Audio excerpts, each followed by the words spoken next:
भैंस बहुत बुरे तरीके से ऊपरा तड़ी भरी हुई थी। हमें पैसों का लालच देते हैं। वो कहते हैं कि देखिए आपके बच्चे हैं, इनका भी चाय ठंडा हो जाएगा। पैसों का लालच भी देते हैं और ये कहते हैं कि आपने हमारा धंधा बंद कर दिया। 2 नोट का जी फुल लोडेड भैंस था 2 नंबरी में।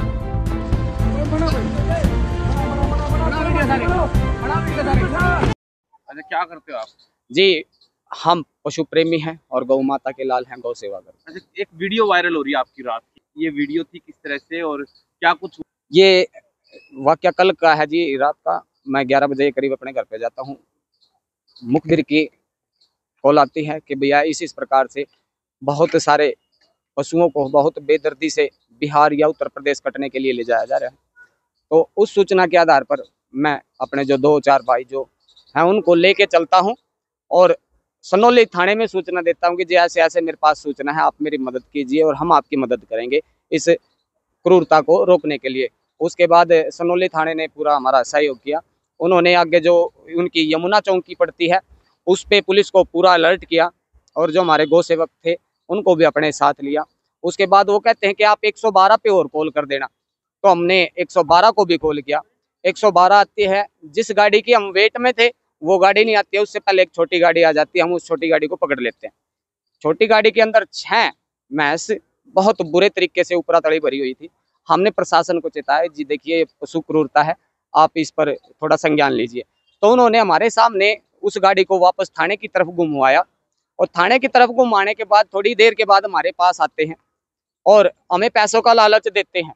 वो कहते हैं कि देखिए आपके बच्चे हैं, इनका भी चाय ठंडा हो जाएगा और आपका भी हम थोड़ा मान सम्मान कर देंगे। तो मेरा साफ सुथरा उनको जवाब था कि श्रीमान जी, हम गौ सेवक हैं, गौ माता के लाल हैं, ना हम किसी जीव की हत्या करते हैं और ना ही उसका खून हम पीते हैं। क्योंकि जो अगर किसी जीव को मारकर हमें कोई भी अन्न या कोई पैसा मिलता है तो हमें ऐसे पैसा बिल्कुल भी नहीं चाहिए।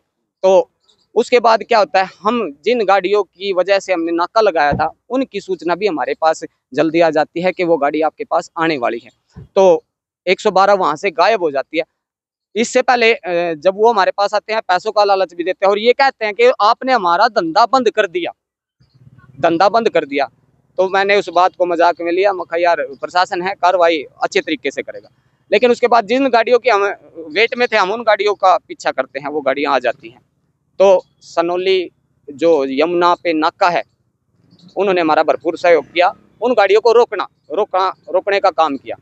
उन गाड़ियों को रोकने के बाद हम दोबारा फिर 112 पे कॉल करते हैं। 112 आती है मौके पर, उन गाड़ियों को पेट्रोल पंप पे लगाती है और पता नहीं एक शराब के नशे में उनके अंदर क्या राक्षसी प्रवृत्ति जागृत हुई, उन्होंने मेरे को बुरी तरह से मारना और गालियां देना शुरू कर दिया।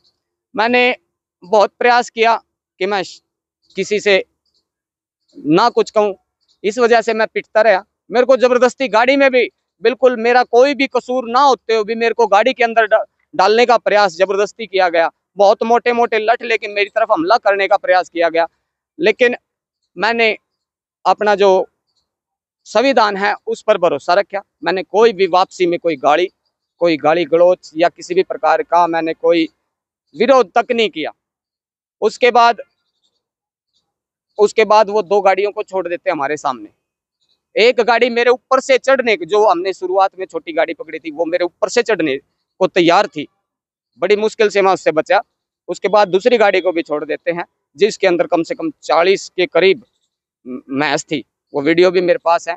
और जो तीसरी गाड़ी थी मैं अपनी जान बचाते हुए वहां से चुपचाप निकल के आ गया।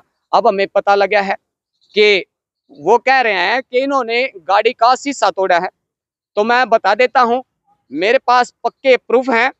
अगर कोई भी प्रशासन का अधिकारी विद प्रूफ ये साबित कर देता है कि मैंने किसी गाड़ी का या मेरी टीम के किसी बच्चे ने किसी को 5 उंगली भी लगाई है तो उनकी जुत्ती मेरा सर।